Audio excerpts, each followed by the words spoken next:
Scott, what would make this an especially useful conversation for you today? Yeah, I believe that I'll be retaking the LSAT for the second time in 2 weeks. So then I'm kind of stressed out at the moment, and at the same time, I feel like I've done much of the prep already. So I'm looking forward to any of your last-minute expert tips. Yeah, sure. So Thank you. How many full-length exams have you done up to this point? I've taken 15, I believe. Fantastic. All right. So you've taken more than the minimum I would suggest. So don't feel the need to do too much additional at this point. Okay. It's really about pulling it all together. Gotcha. Maybe a timed exam or two per week over the next 2 weeks, along with detailed review. But that alone would be sufficient, in my opinion. Excellent. Thank you very much. Sure. Are you studying full-time right now or working? Yeah, you're full-time. Okay, fantastic. Yeah. Mm-hmm. So the risk that you run, honestly, is the risk of burnout, doing too much. Perhaps. How many hours per day are you studying? I tried to aim for what you recommended in a previous video. So I aim around 5-6 at most of intense studying with breaks in between. Perfect. All right, so that's good. So just don't do too much. Less is more. Take some days off. Never do exams on consecutive days. And review all my advice on test day prep. I have an entire playlist devoted just to test day prep advice, what to bring, what not to bring, how to simulate test day conditions, what to do the morning of. So that contains all my general recommendations on what to do. And I think that given that you're studying full time, like I said, I think that the biggest risk you run is just trying to do too much. Gotcha. Thank you very much. The question that I had for you first was, sometimes I'm missing too many late questions of the logical reasoning sections. So say from questions 18 to 25, 26, I tend to get easily 4 to 6 wrong. Mm-hmm. And before that, from 1 to 15, I get at most 2 or 3 wrong. That makes perfect sense given the order of difficulty. And those later questions in this section, you're going to get them wrong more likely just because they're more difficult. Mm-hmm. So I'd say flag a couple of those to come back to at the very end, because the ones at the very end, like 25, 26, might actually be a little bit easier than those in the late teens and early 20s. So get used to quickly identifying which types you are most likely to have trouble with. So you can flag those and skip them, come back to them later. Excellent. Those might be parallel reasoning, principal application, questions with abstract language. Just know them when you see them and don't get bogged down with them, because everything, of course, is worth the same. Understood. Sure. Okay.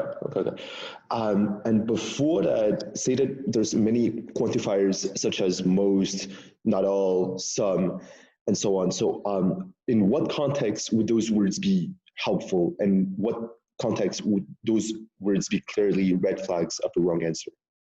Sure. So it's important to know what those words mean, of course. Mm-hmm.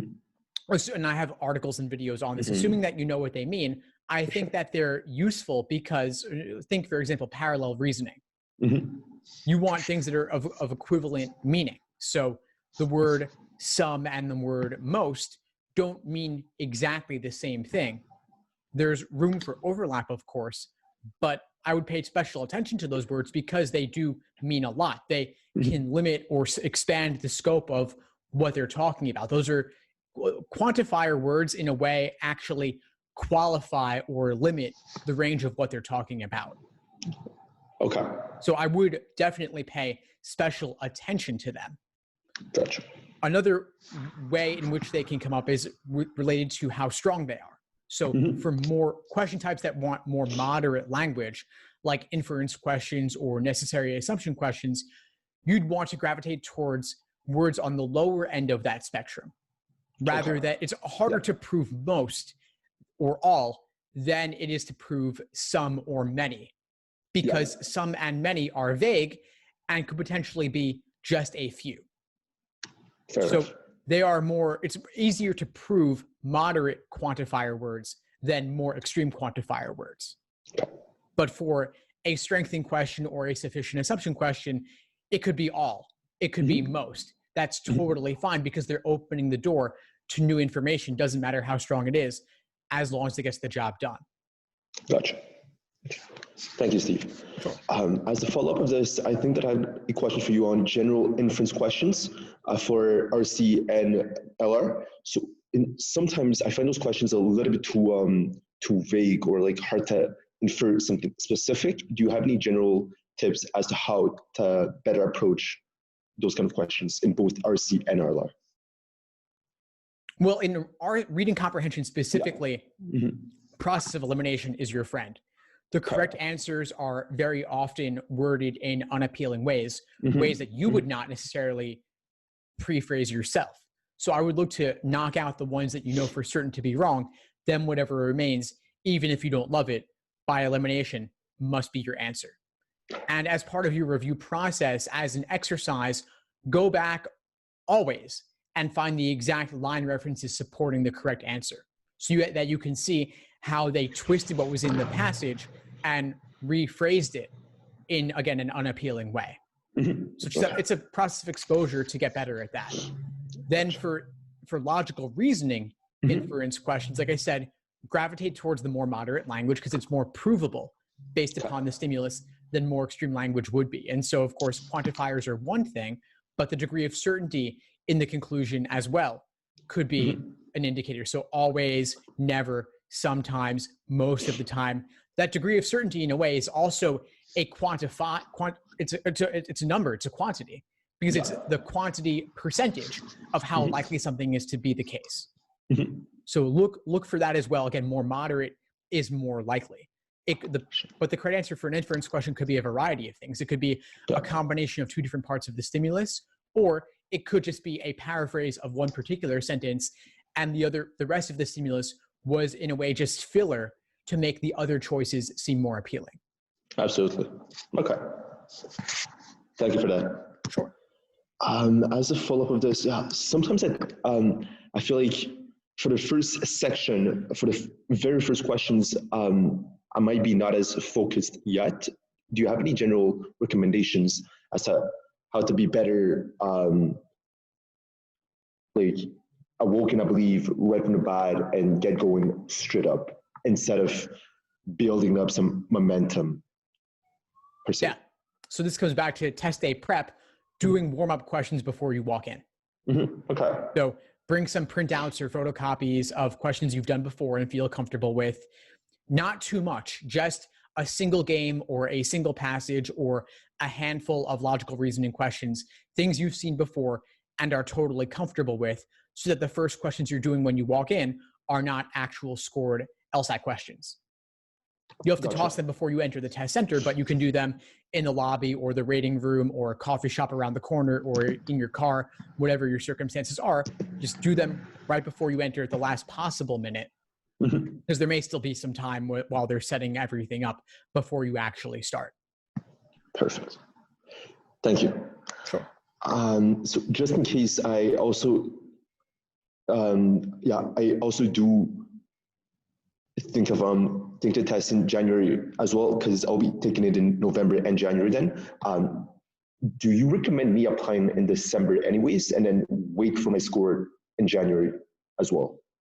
That's a very tricky situation, because then law schools will evaluate you presumably based upon your November score when they haven't even seen your January score yet. So the question is, do you want them to evaluate you with both scores or only one? If you want both scores, wait until after January. If you only want November, and I'm not sure why you would if you're planning on January anyway, then you do what you will. But the thing is that ultimately applying later with the January score is okay. January is not too late, and getting even a single point more on January makes the wait worth it. Gotcha. So I would suggest, if I were you, I would wait. I would wait. I would get everything pulled together, but I wouldn't hit submit until the January score is released, because you don't want law schools to evaluate you with only your November score. Because if they evaluate you and reject you, then essentially you're waiting a whole nother cycle. Fair enough. And in terms of retakes, they're not badly seen or like bad perceived or anything, right? They're not bad as long as you don't have too many. And I would say if you have 5 or 6 takes, that's probably too many, and that warrants an addendum of some kind. But if you have 3 takes, I don't think an addendum is warranted. 4 is kind of on the fence.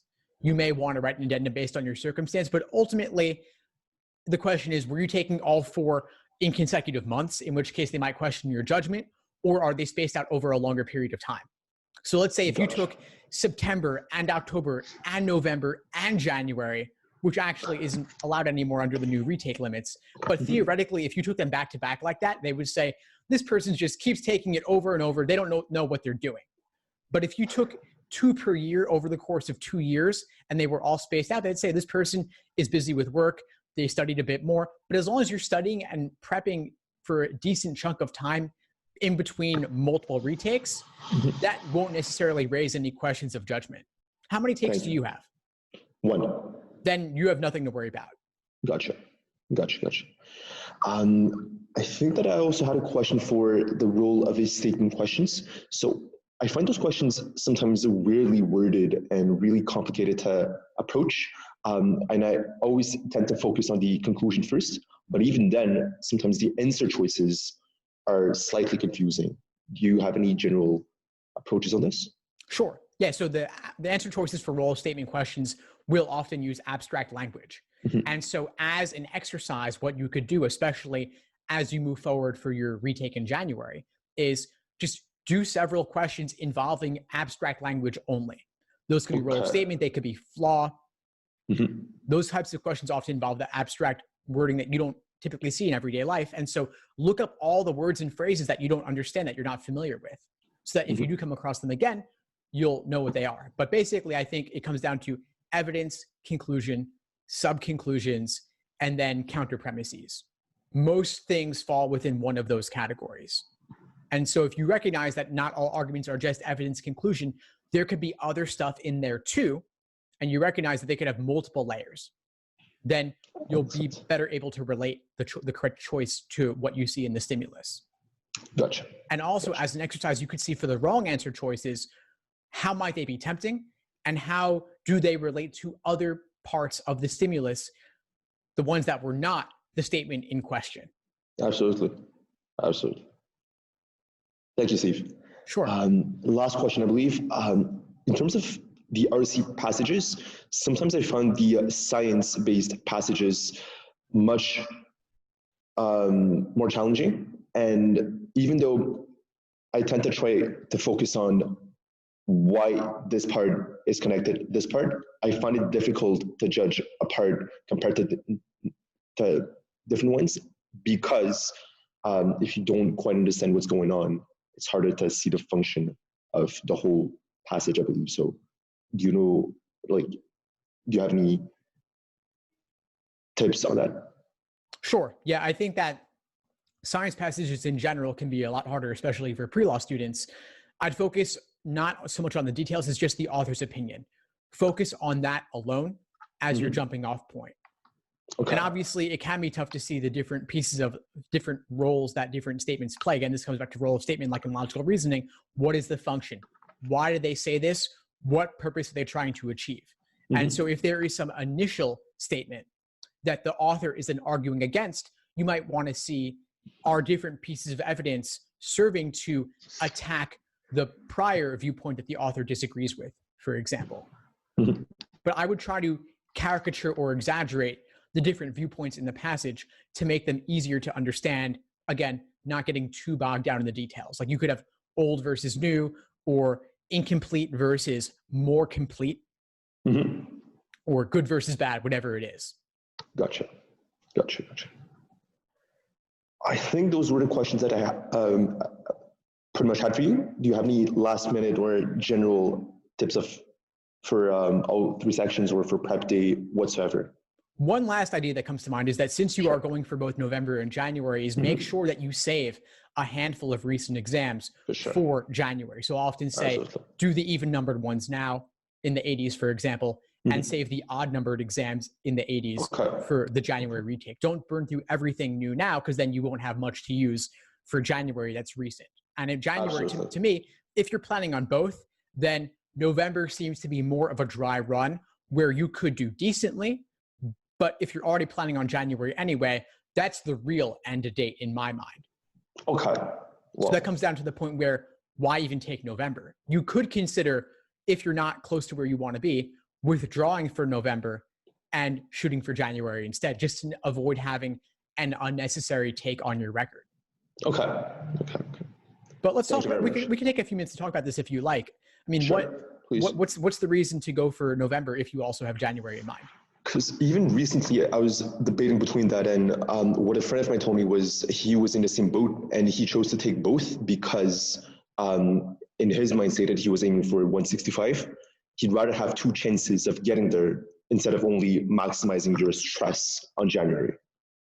That seems reasonable to me, honestly, because if you could potentially achieve a score that you'd be happy with in November, then why not? There's not much downside to retaking since law schools don't average multiple scores.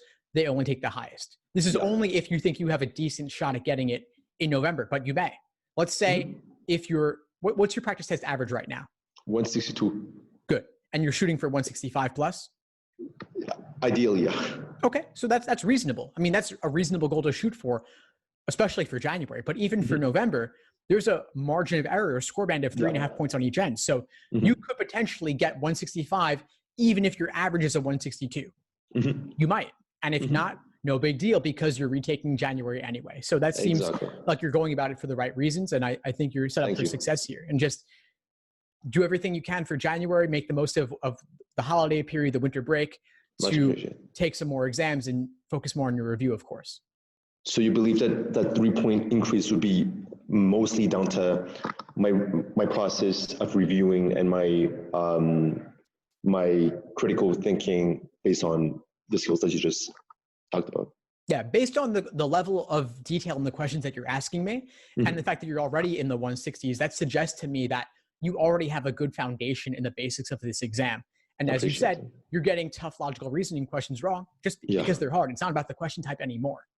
So to me, it's everything you get wrong and everything you have difficulty with, reviewing that all in excruciating detail. So you can figure out the patterns in the mistakes that you're making so that you can avoid making them again. Absolutely. Awesome, Sky. Well, it was great connecting with you today. Likewise. What would you say is the biggest insight you got from our call? I believe that the fact that you're saying that taking some more time to prep for the January 1 and not rushing to applying first, that was a big source of comfort to me because I wasn't really sure if I should be applying first and then tell the schools to wait for my score in January. But you're simply telling me to hold on to this.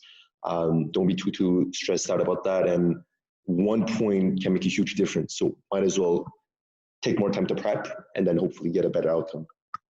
Fantastic, Sky. Well, please keep in touch and let me know if you need anything at all as you move forward. Absolutely. Thank you very much. Thanks for tuning into the show. Please subscribe if you haven't done so already to be notified of new episodes as I release them. And feel free to reach out if you need anything at all as you move forward with your prep. I'm happy to help however I can. In the meantime, I wish you all the best and take care.